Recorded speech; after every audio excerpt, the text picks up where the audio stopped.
Welcome to Get Unstuck, Move Forward with Your Life. I am your host, Jason Hopkins. Thank you for joining us today. Today, my friend Don Tulip is joining us. Don has more than 25 years of experience in the entertainment industry and has risen to become a talented and award-winning producer.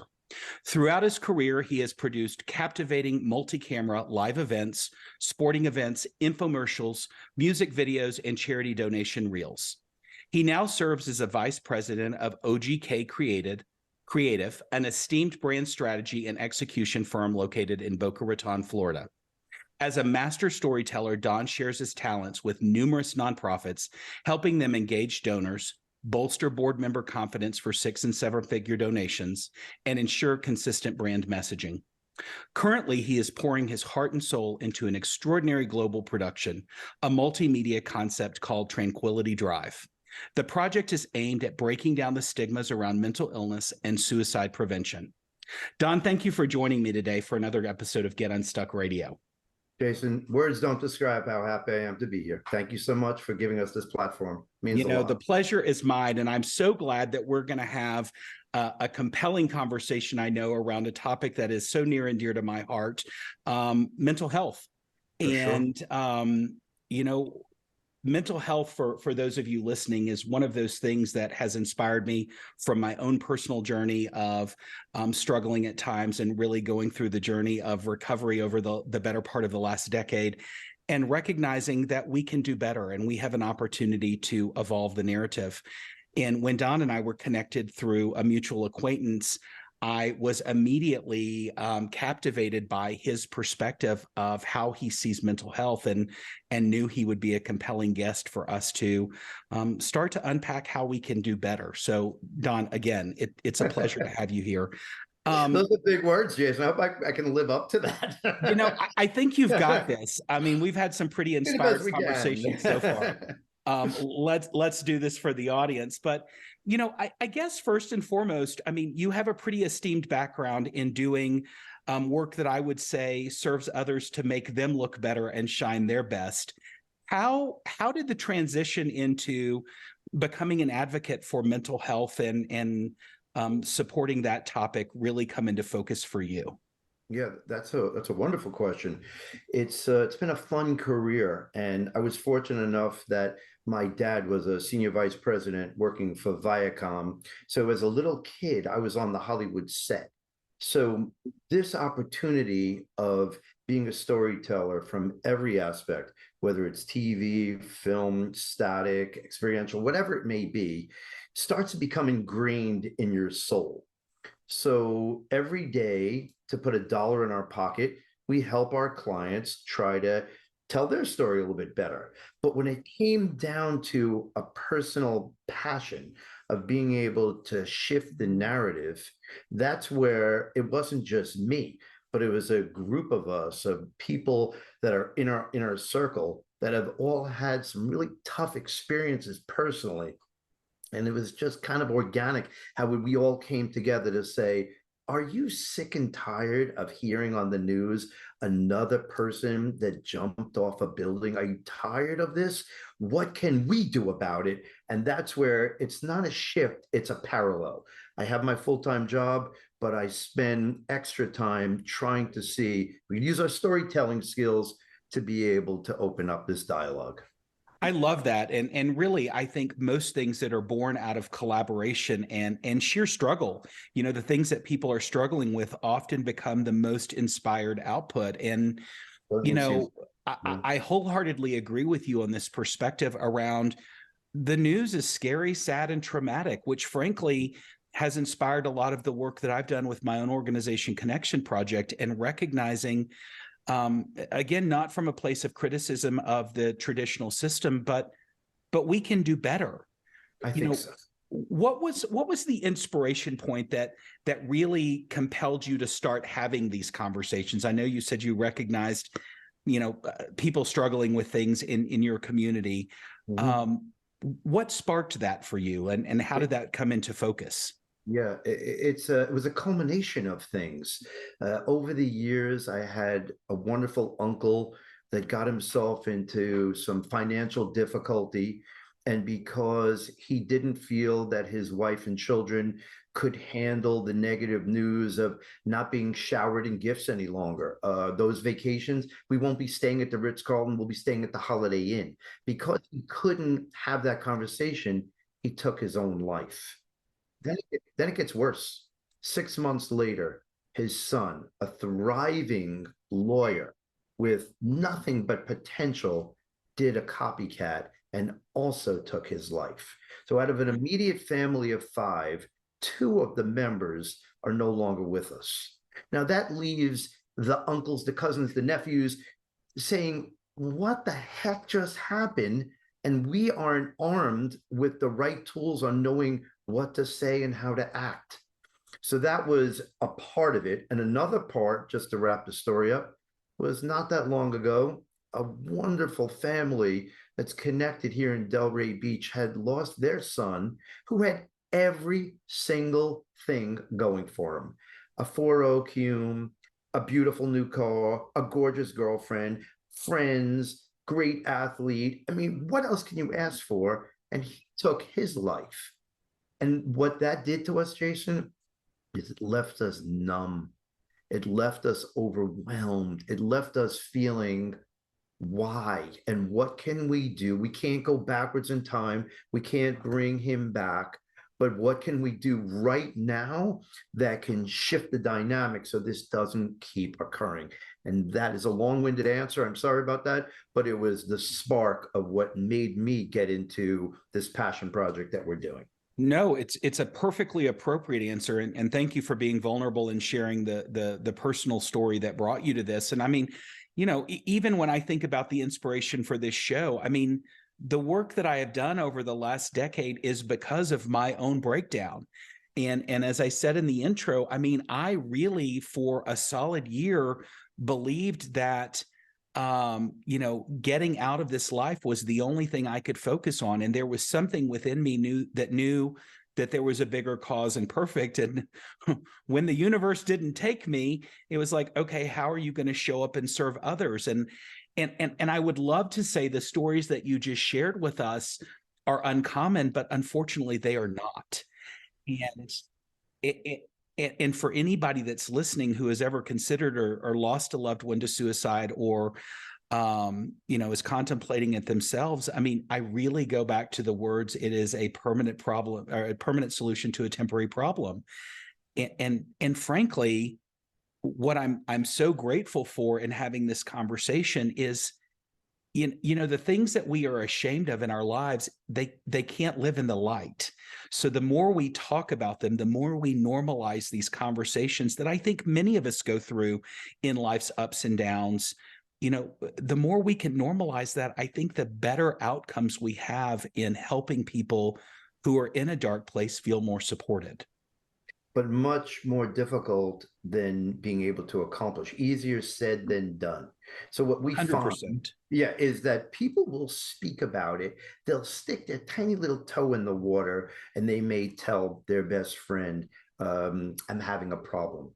The problem that I see, you tell me if it's different from you, is that their inner circle, their family members, their teachers, their coworkers, they're not comfortable with the subject. So what do? They focus on the wrong thing.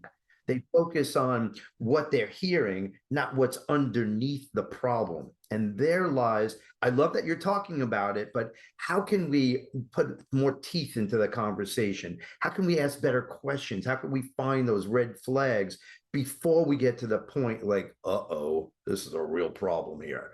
So I want to do prevention. That's the key. That I really want that wellness to occur for the community. And you are so spot on, and really kind of the birthplace of most all of my professional work, and I think there's a couple of things in that vein. People can only meet you from their own place of experience. And I think often when we reach out to loved ones, they go into the mode of, how can I fix this? I mean, they're uncomfortable by the conversation, but there becomes this self-burdened need to fix things. And I think many times when we share something with somebody that's in our inner circle, so to speak, we just want them to listen. And And I agree with you, as the traditional system has really made it too hard to access resources. I mean, I think about my own story, you know, white guy, educated, supported family, had some resources. When I was in the depths of despair through my darkest times, I didn't have a clue about where to begin. And mind you, I'd been a therapy junkie my whole life. But for some reason, what I was going through, I felt alone. I felt isolated. I felt like nobody understood. And I didn't know where to turn. And frankly, it was my parents joining a support group and an education course that kind of shined some light on that and led me in a different direction. But in response to that, it was just too hard. And in today's world of connectedness, it should not be that hard for people to find support in times of struggle. Absolutely true. And you are very fortunate that you had the inner circle and your own talent to spot those differences, because not everybody has those skills and that Correct. inner circle. So good for you. And let's face it, the world needs you. So we all got lucky that you got to a better place in your life. Well, thank you. It is an extreme privilege to be able to do this work, and, to recognize that we are only just scratching the surface in these conversations. But when you think about how do we connect people when they've showed up to struggle, or maybe, to share that they're struggling, or maybe even before that happens, from your perspective, how do you think we can do better? Okay. I love that question. From my perspective, it's in the packaging. So if we take a look at our existing resources today, let's say there's the 988 line, the 211 line, there's various counselors that are available, there's the pop the pill type of scenario. There's resources out there, but just like Hollywood is always changing the narrative, no matter what it may be, just like LGBTQ type of thing, we need to be able to package the content in a, shall I say, sexier manner. Why? Because if it resonates, if it cuts through the clutter, if it allows people to open up that dialogue in a more effective manner, then we're doing our job. So I've always loved creativity to be an opportunity to be that spark. So just continuing on that vein, we decided we were going to create a multimedia concept that was going to normalize the conversation around mental illness. So we call it Tranquility Drive. Why do we call it that? Because, Jason, would you not love to live in your brain in a serene, calm, peaceful, content place? And every morning when you wake up, you're in that part of your brain. Wouldn't that Who feel good? wouldn't? Bingo. But wouldn't. Hence the reason we call it Tranquility Drive. I The love that. tagline we came up with was buckle up and break the stigma. So why did we come up with that? Because this isn't easy. You're going to have to buckle up. You're going to have to turn to your girlfriend, to your mom, to your best friend, to your boss, and say to them and be vulnerable. Guess what? I'm having a couple of too many negative thoughts. I want you to know I'm panicking when I push the elevator button. On the way over here, I was white knuckling the steering wheel with anxiety. I want you to know that. Well, you better buckle up and do that, because that's uncomfortable and that's not easy. And that's the reason why we're trying to change the way people speak. And that's the reason why we're doing that narrative. But I want to go back to something you said a minute ago about making mental health sexier. And those are not the words that I have used, but in a different way, it is similar. I have said for a long time, we are not going to fix mental health talking about mental health. And in my organization Connection Project, our tagline is everyone struggles. And I use those two words with intention, because struggle is not scary, it's not sad, it's not traumatic. And when you share those two words, and I encourage anybody listening to use those in conversation with somebody, it is often somebody will stop and pause and then reflect to you and affirm yes, and then often share their own struggle. And I think from simpler invitation or sexier invitation, I think we lead ourselves to more fruitful conversations. And again, I go back to, we're not going to fix mental health talking about mental health. And I don't mean to be critical of the traditional system, but unfortunately, the system assumes that most people are willing to do more to help themselves sooner than actually proves out. And frankly, it's a conversation and a system that kind of starts in the weeds and stays in the weeds. Don, you were just starting to tease out what Tranquility Drive is for us. Give us a little more insight into the backstory of Tranquility Drive and really help our listeners understand what is the purpose and intention. What are you trying to create here with this important initiative? Well, the backstory is a fun one. For those of us that enjoyed the music of Billy Joel, I'm fortunate enough to call Russell Jarvis, the lead guitarist from the 80s to the early 90s of the Billy Joel band, a friend. And at lunch, he shared a story with me about a bassist that was named Doug, that was part of the band. And when Billy Joel fired the entire band, 6 months later, Doug took his own life. So we started to talk about the power of celebrity and those stories and male toxicity and what he could have done better and what resources he wished he would have had at that time. And we started to brainstorm, should we make a concert like Live Aid? And what came up with was, no, let's be able to travel and be able to capture and spend a lot of quality time with celeb so that we can learn from them and package it in a way. And that's why we created a multimedia concept. That was the backstory of how Tranquility Drive started. So tell me, for those of us listening, explain a multimedia concept to me. What does that look like? Yeah, it's easy. So we're going to start out producing a documentary. The documentary will travel to film festivals like the Tribeca and the Sundance and things of that nature. So why do we do that?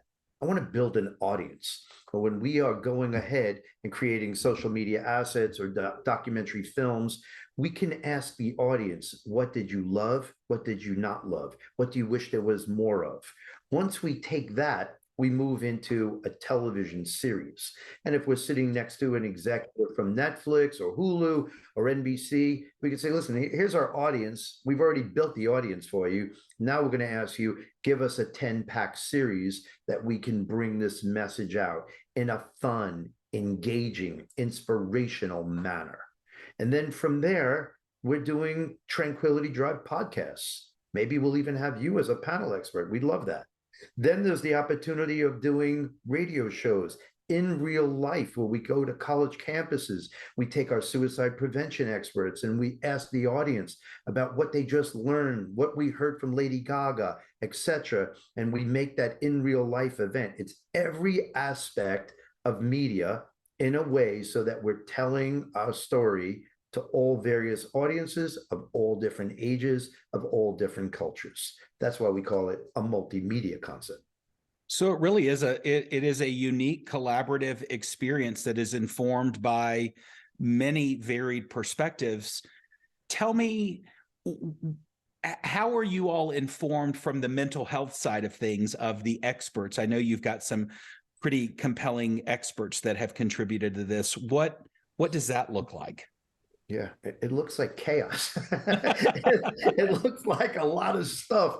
Well, we're very fortunate that we've been at this for about a year now, and we've methodically searched after key people in different areas. Tranquility Drive is all about taking a well-known celebrity and a host and sending them out on a road trip and allowing them to have the celebrity be very vulnerable, showcase they're just another guy that puts their pant leg on one leg at a time, like the rest of us, but be able to showcase what they learned, their challenges to their triumphs in an alternative fashion.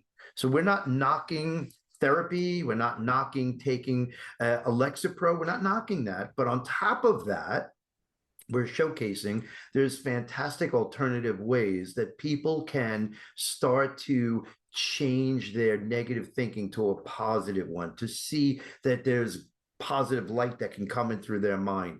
That could be through laughing yoga. That could be through wilderness. That could be through all kinds of acoustic compression therapies. There's so many out there. And we're, just so you know, we're using celebrity because in our society, when Lady Gaga says she struggles and she does radical acceptance, 5 seconds later, radical acceptance is the most popular keyword in Google. So we know celebrity works. We're going to follow that same recipe. Jason, your story is just as good as Lady Gaga's, but as we both know, her following is a little bit bigger today than yours. So that's why we're using the power of celeb.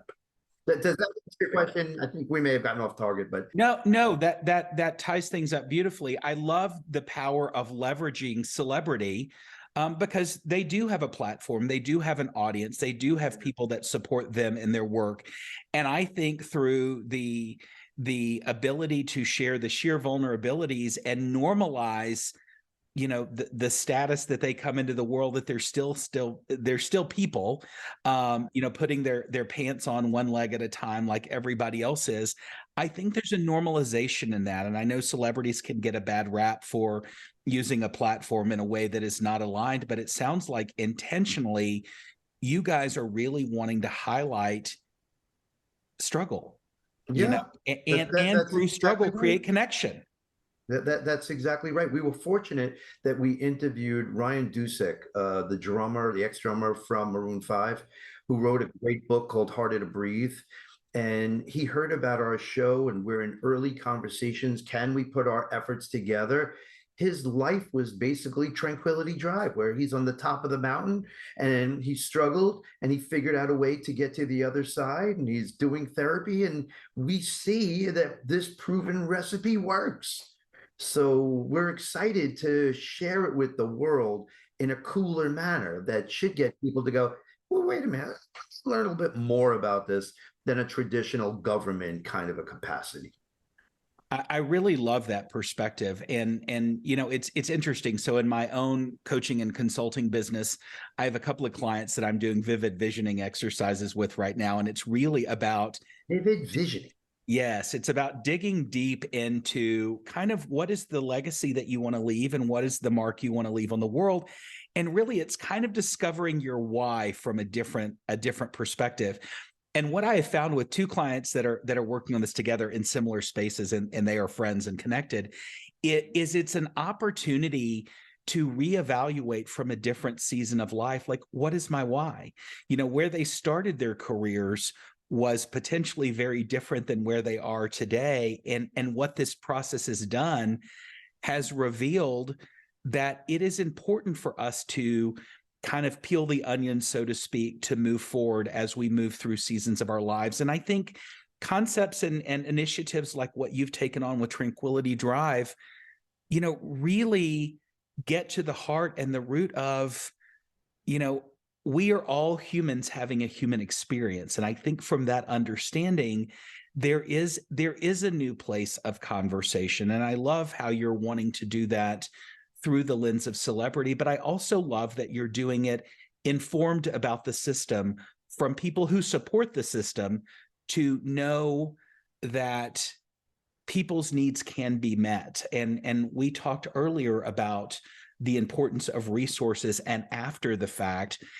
In a perfect world, you live on Tranquility Drive. How does somebody get connected to resources if they're struggling or if they're challenged? Yeah, and that's twice you've asked about resources and like where's the content coming from. So let me make sure I address this. I was Please. joking before, but the resources are so important. So we have built a team. The team consists of a mindset coach, a celebrity yoga expert, somebody who understands about physical and nutrition, somebody who is helping out with the research. We have built a team in all different components, and it's all centered around people that every day work with either athletes or celebrities. So they're used to the struggles of what they've gone through, their identity crisis issues, the same things we all suffer from, their ability to use too much substance, which we all are guilty of. So it's the same stuff that Mr. Rock and Roll star who can fill Madison Square Garden suffers with as your next door neighbor. Right. So We're just looking for baseline. So we are It really then, sounds like life skills.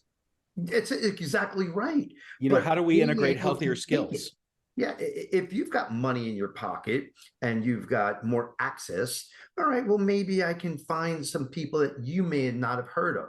So let's take that information and let's spread it and disseminate it to the rest of us. You don't have to be rich and famous to be able to go outside for a walk.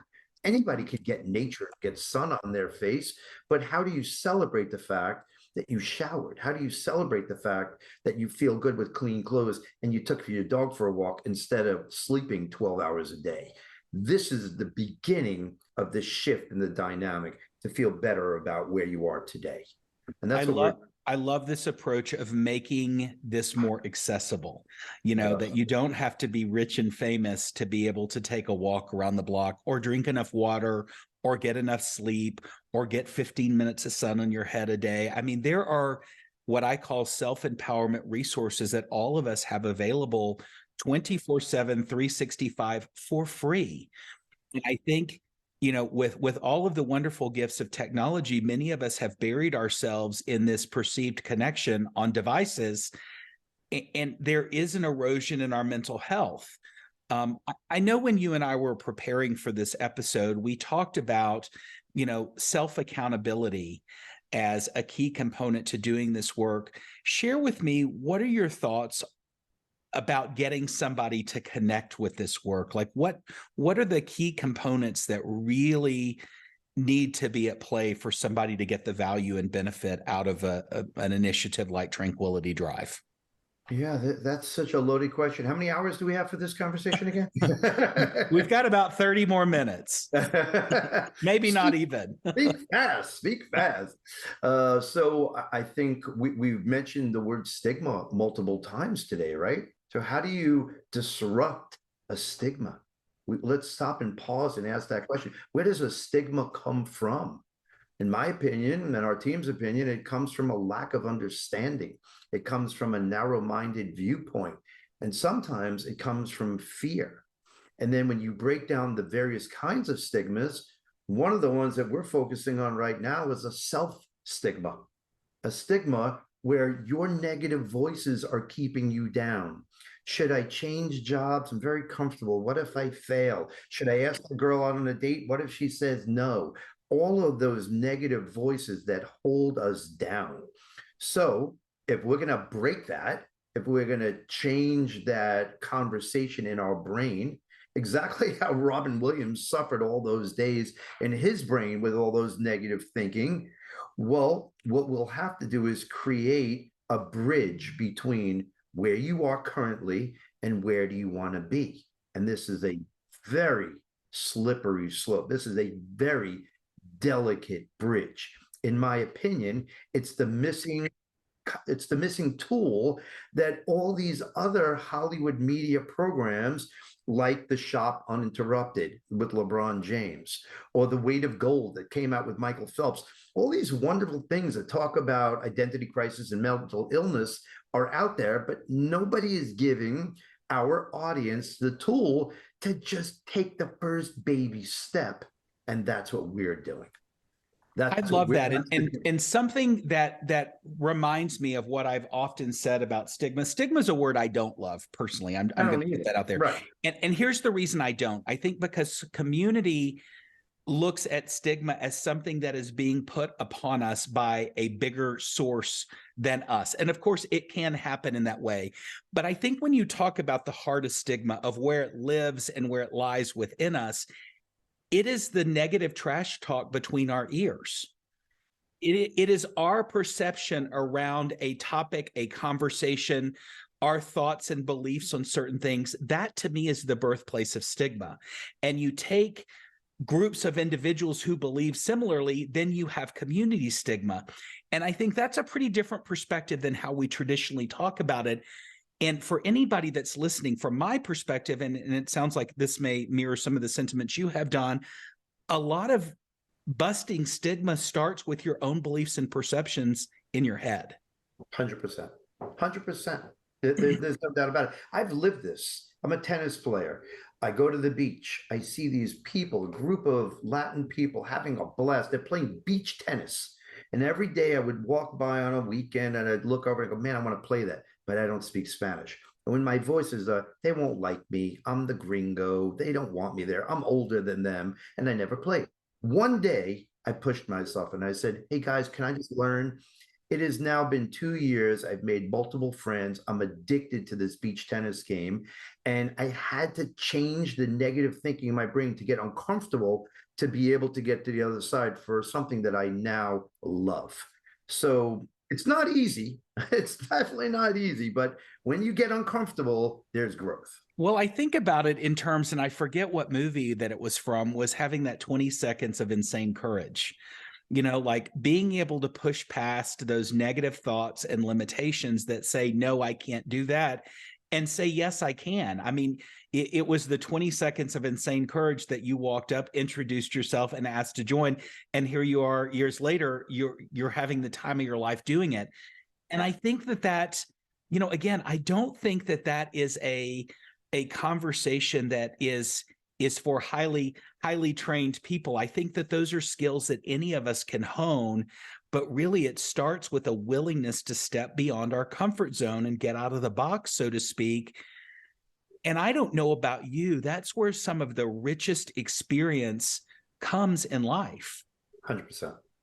Absolutely. You ever hear Will Smith's story about how his friends dragged him up to jump out of a plane? Yes. And he was like a little buzz and he was like, what am I doing? And then he realized the best things in life are on the other side of uncomfortability. Well, and I just actually read his book, or was listening to it, the audiobook. And it was after seeing him interviewed with Oprah. And I remember in that story that he kind of went up that with Will Smith as the actor, the movie star. And then that moment it was time to jump out of the plane, it was Will Smith as the man. And the courage and the confidence was completely different. And the richness of that experience was really life-changing for him. I love that story. One thing that I reflect back on in our pre-conversation before the show was this concept of accountability. And what do you think, from your perspective, is really necessary for somebody to take action in their lives to get, something shifted, or to make a change in their lives? Where do you think that begins or starts? I think the first step, boy, this is such a challenging question, right? The first step is a self-inventory of looking directly into the mirror and saying, all right, this is where I am right now. Am I in a great place? Am I not in such a great place? If I'm not in such a great place, when was I? Was it back in high school days? Was it college days? Was it my first job? Let's go back in time to when I felt grounded, to I look forward to waking up in the morning and where I am today. So I think the first step is in a self-reflection of my current inventory. When you get to work with a talented life coach, they usually do the circle of life in every component. On a 1 to 10, how do you feel you're doing with exercise? How do you feel you're doing with spirituality? How do you feel like you're doing for personal growth? And you take a look at that spoke of your life to see what's on and what's off. So in my opinion, it's definitely reflecting on what is it you want, and stop settling. Stop telling yourself, I'll never be good enough. Nobody wants me. I can't make friends. Cut that crap out and start to look at the various ways you could start feeding your brain the gasoline of positivity, and making sure that that shift of mind occurs. If you can't do it, there's resources out there that can. And don't feel bad if you can't. It's hard. We all know what it feels like to be stuck. That's okay if you're stuck. All I ask of you is to admit it and find those people that aren't doing a great job.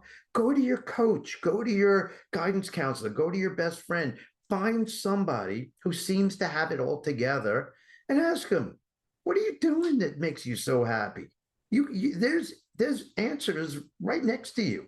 I just ask of your audience to look for them. You deserve it. Yeah, I think that is absolutely accurate. And I work with a broad swath of audiences in the work that I do.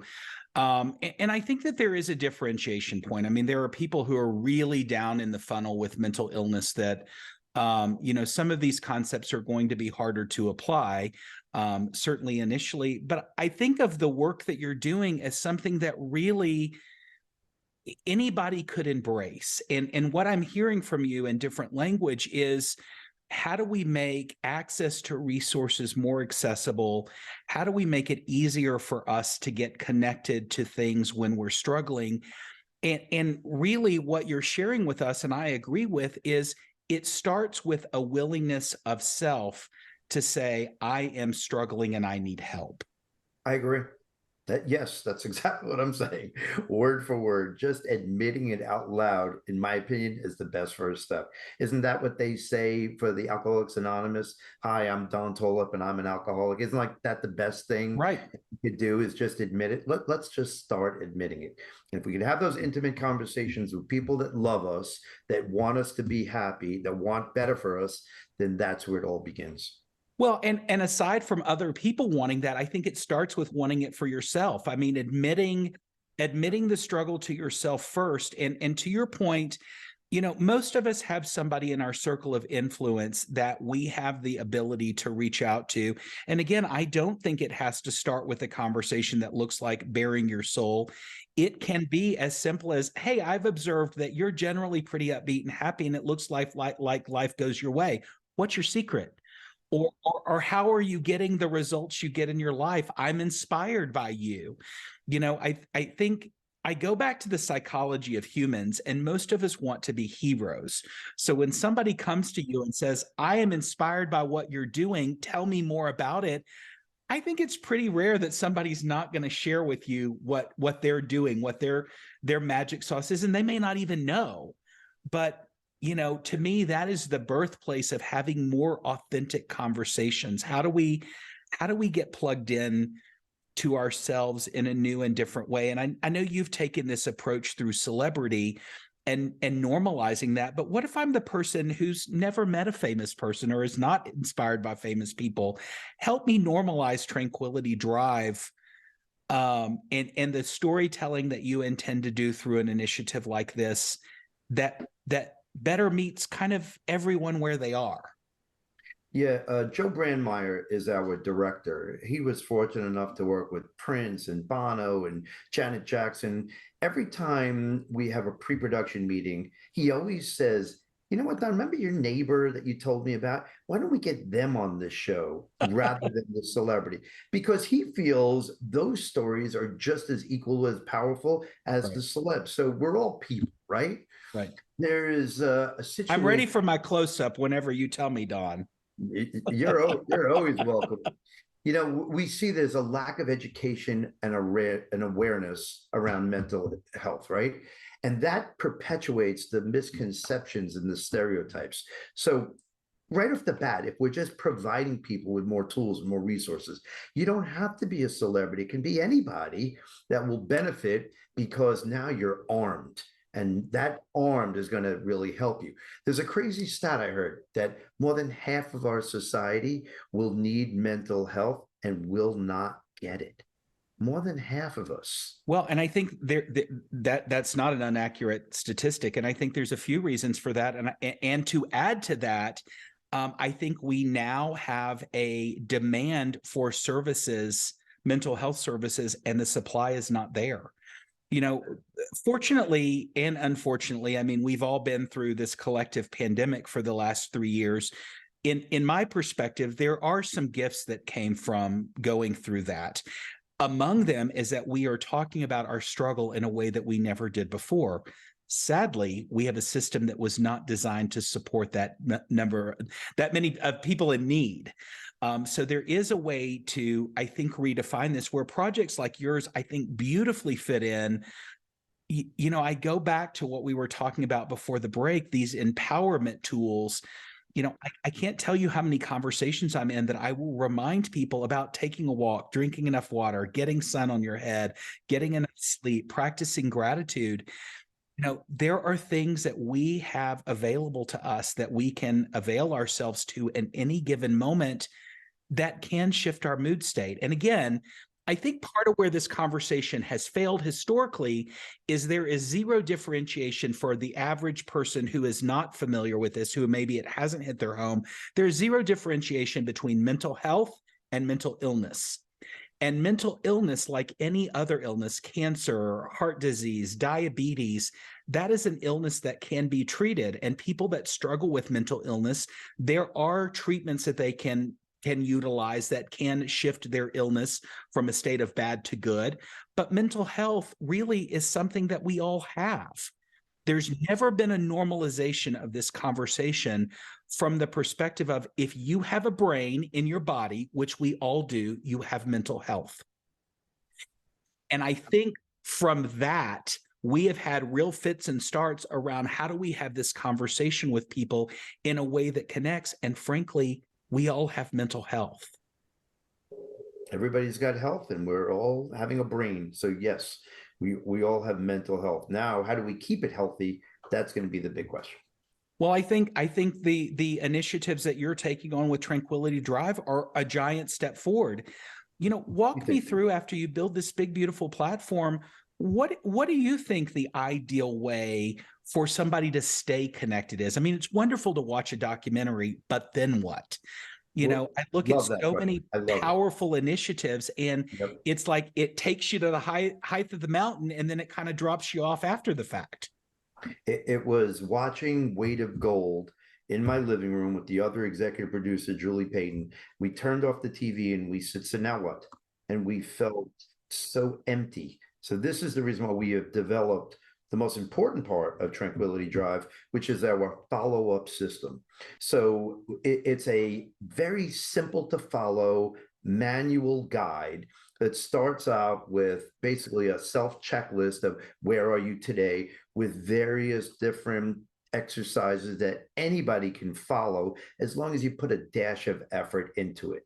So if you sign up and go to tranquilitydrive.com and sign up for the newsletter, we are about to release this manual for anyone that would want a copy of it. And if you want to have some assistance along with it, then our experts will also take group sessions or one-on-one and hold your hand for accountability. So the follow-up system is everything. There's already great resources out there, etc. The Peace of Mind and all these other great shows that are out there, but I haven't seen one that's built a follow-up system yet. And that was, and I love how you recognize that and built it with the intentionality of the and now what, and recognize that the system normally kind of dumps us off with no place to land. That's exactly right. That is exactly right. But we're having a lot of fun doing it, but it's certainly not easy. We're in a situation where celebrities require a lot of hand-holding and they have entourages. So the fundraising aspect is going to be one of the most critical points. Once our funds are available, that's when we're going to move into full-fledged on producing this series. And we're getting there slowly but surely. I am praying the skies open to fill your coffers to do this valuable work. Don, tell our listeners before we go how they can get in touch with you. Well, there's tranquilitydrive.com, and we also have various social. So whether it's Instagram or Twitter, well, you'll find our assets directly on that as well. If you go onto it right now, we're just starting out our social media campaigns. So the avatars are built and we're starting to put content into it over the next 2 to 3 weeks. I love it. I love it. Perfect timing for us to have this conversation. And for those of you listening who have not yet subscribed to Get Unstuck radio show pages, you can find us at Get Unstuck Radio on Facebook, Instagram, LinkedIn, YouTube, and Twitter. Next week, we have another inspiring guest, Melissa Moore. Melissa is an award-winning radio veteran. We're going to talk about relationships. Whether you're in one, single, or anywhere in between, you won't want to miss this inspired conversation. Don, before we sign off, can you tell me one thing you're grateful for today? You. That is, you took the words out of my mouth. I am grateful for you and our time together. Until next time, friends, remember every journey begins with a next step, and you too can be your own champion.